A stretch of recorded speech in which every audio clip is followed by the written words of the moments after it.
2, 3 mobil. Banyak sekali mobil saling silih berganti. Laskar ini mengawal. Tugas mereka mengawal. Tanpa mereka ini para syuhada, mungkin kami sudah digiring ke medan pembantaian yang mereka rencanakan. Kejar siapapun yang terlibat dalam pembantaian ini. Kami tidak akan biarkan mereka tidur tenang sampai mereka lari ke lubang semut.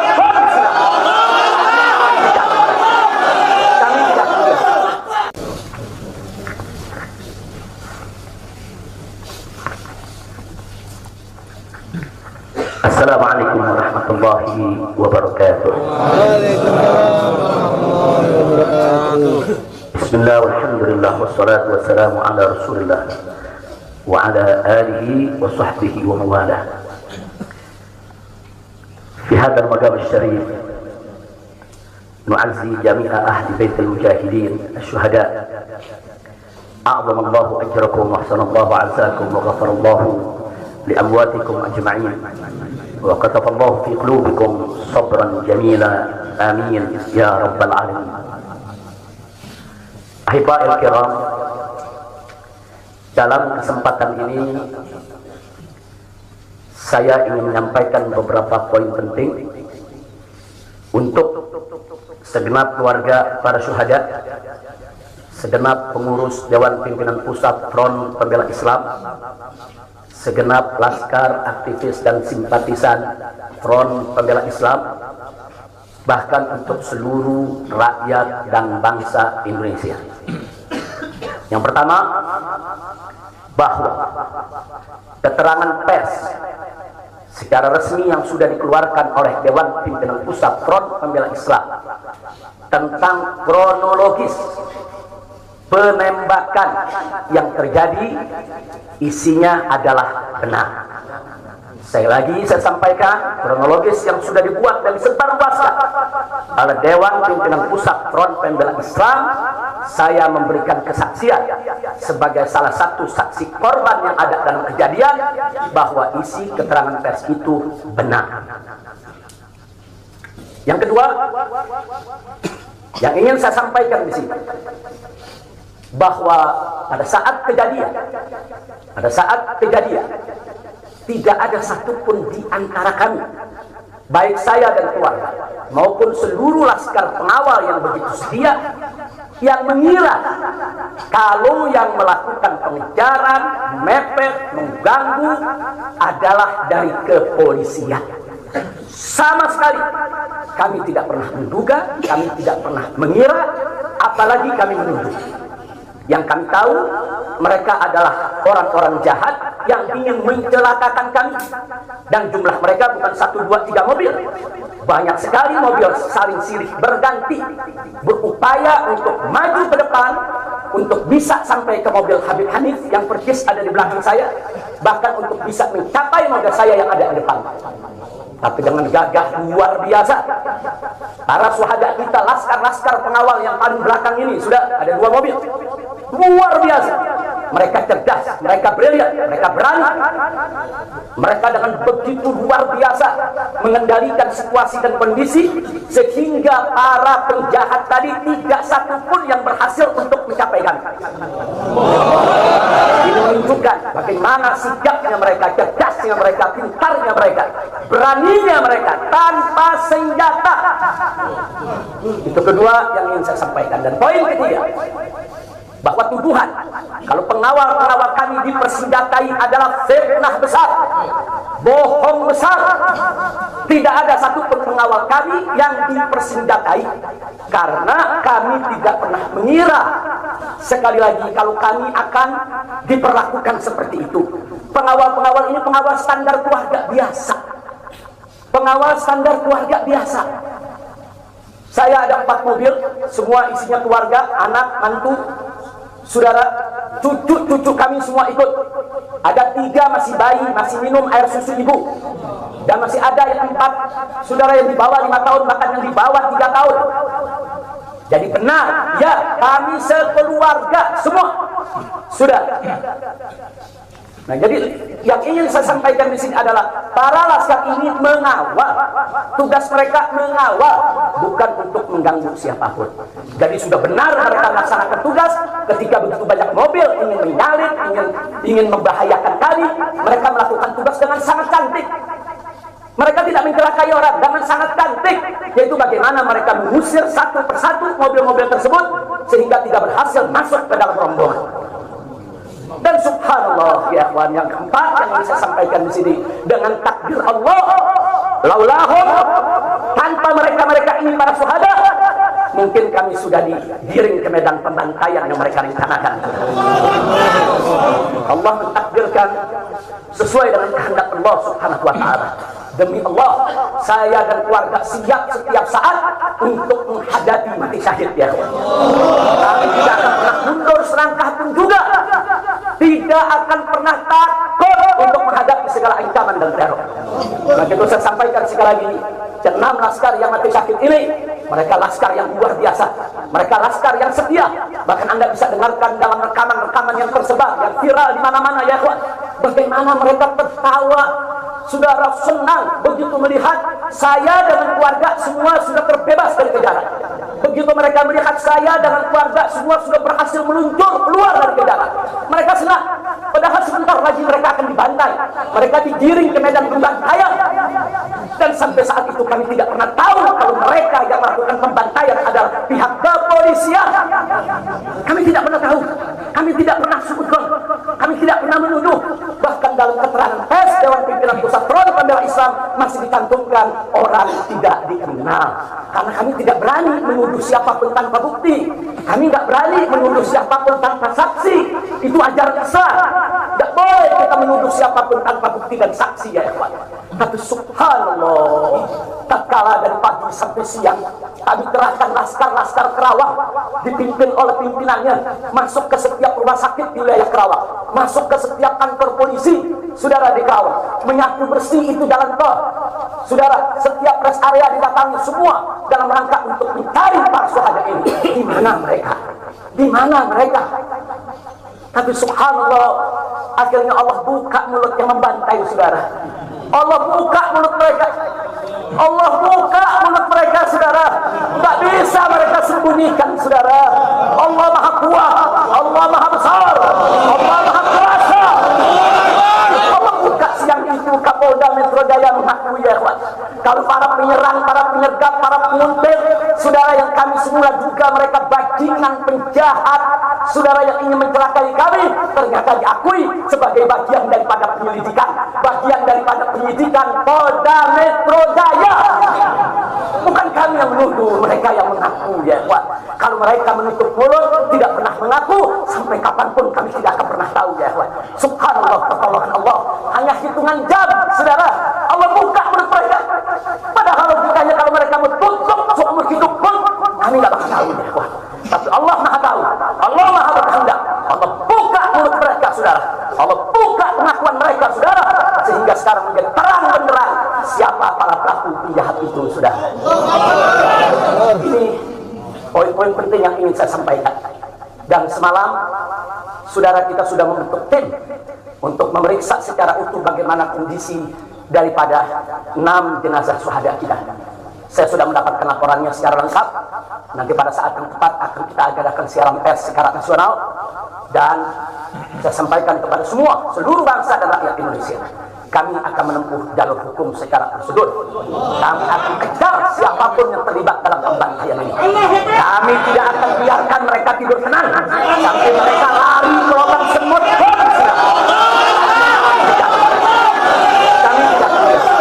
Maka itu saya minta kepada seluruh rakyat dan bangsa Indonesia, tahan diri, sabar. Kita hadapi dengan elegan. Kita tempuh prosedur hukum yang ada.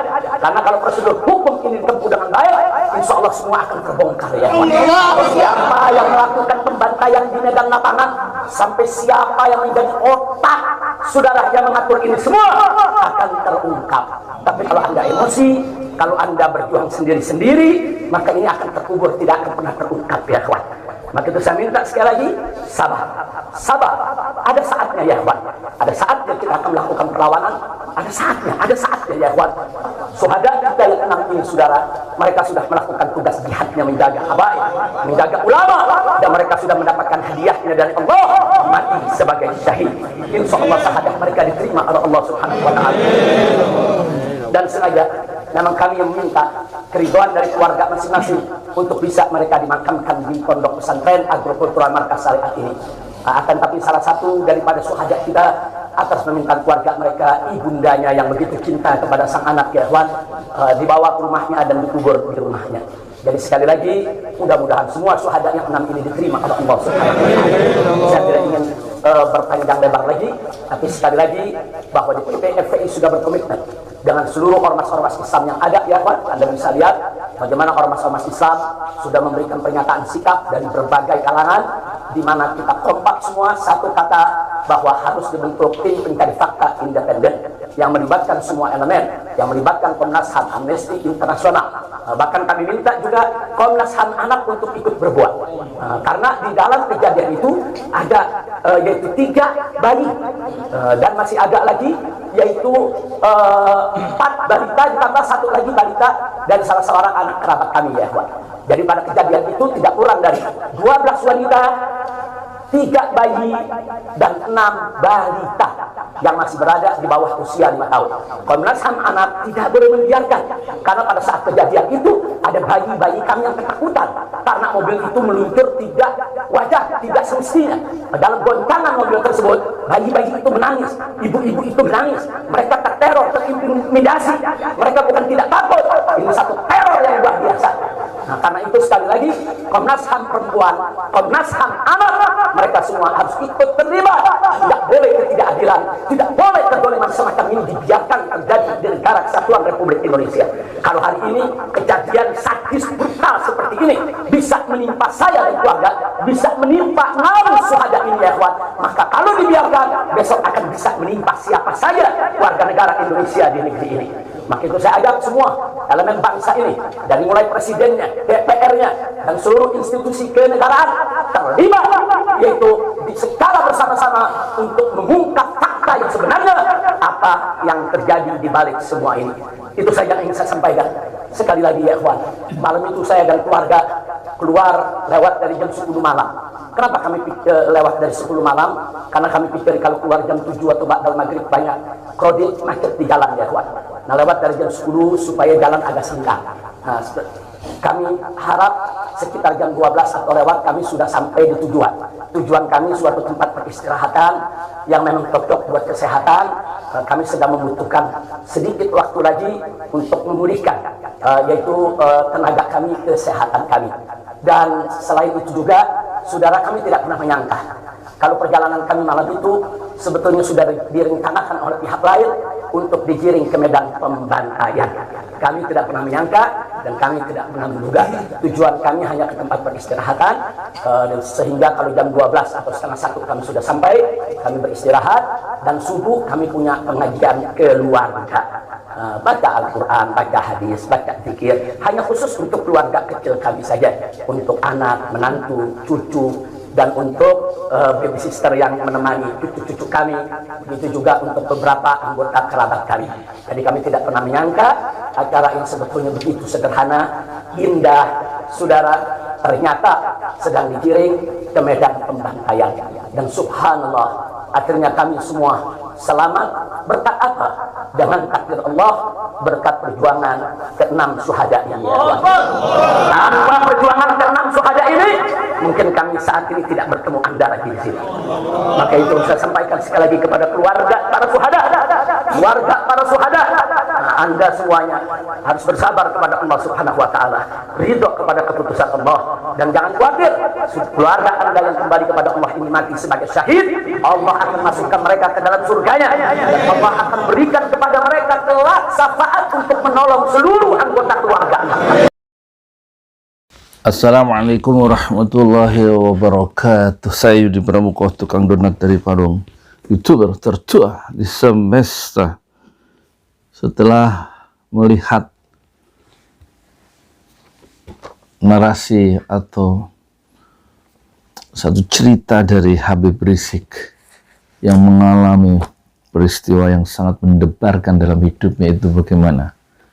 Komentar Anda, penonton pesantren Ojo Lali di 5 benua. Satu demonstrasi ya bagaimana Allah bekerja untuk mengungkapkan ya rencana-rencana Allah yang akhirnya hanya rencana Allah yang bisa terlaksana. Kita boleh bikin rencana-rencana, manusia boleh bikin rencana-rencana dalam kehidupan ini, tetapi ya Allah punya rencana, dan rencana Allah juga yang terlaksana. Dan pengejaran yang dilakukan oleh polisi,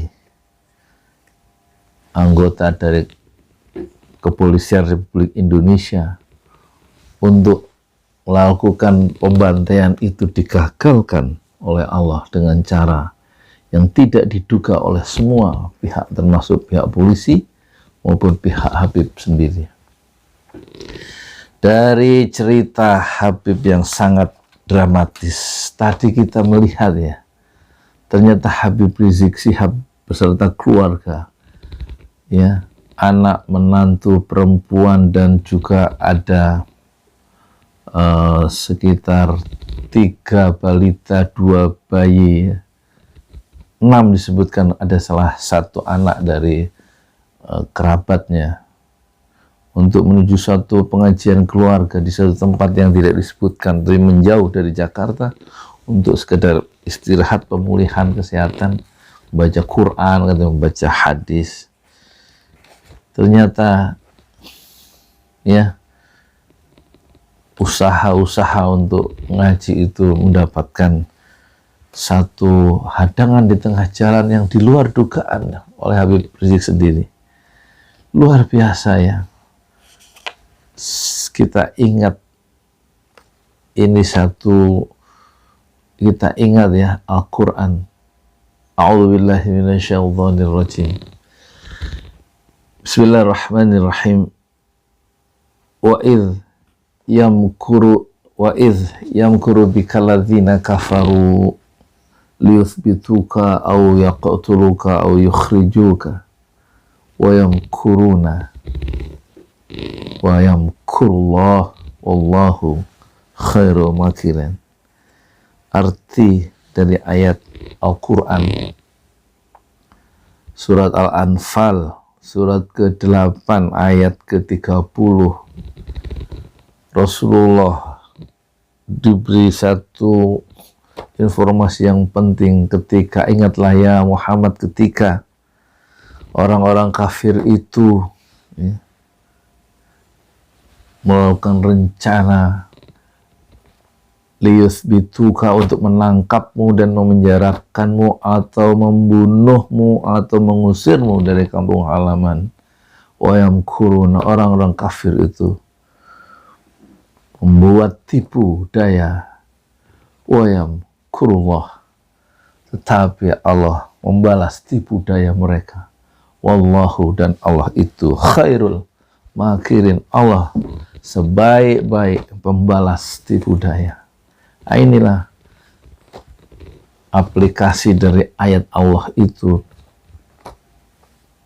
tampak dalam pengalaman Habib Rizik Syihab yang memiliki reputasi pendukung kebatilan, pendukung kebenaran dan menghancurkan kebatilan, dan sudah mengalami satu pemenjaraan, pengusiran sampai di Mekah 3,5 tahun dan tidak boleh kembali ke kampung halamannya di Indonesia, dan juga usaha-usaha untuk menggiring Habib Rizik dan keluarganya ke ladang pembantaian, dan yang berhasil hanya sebagian, dan itu pun dibongkar kejahatan mereka. Mereka berhasil membantai 6 pengawal terbaik dari Habib Rizik Syihab, dan andai kata tidak dirancang seperti itu oleh Allah, maka tentu logika manusia berpikir keluarga Habib Rizik mungkin dengan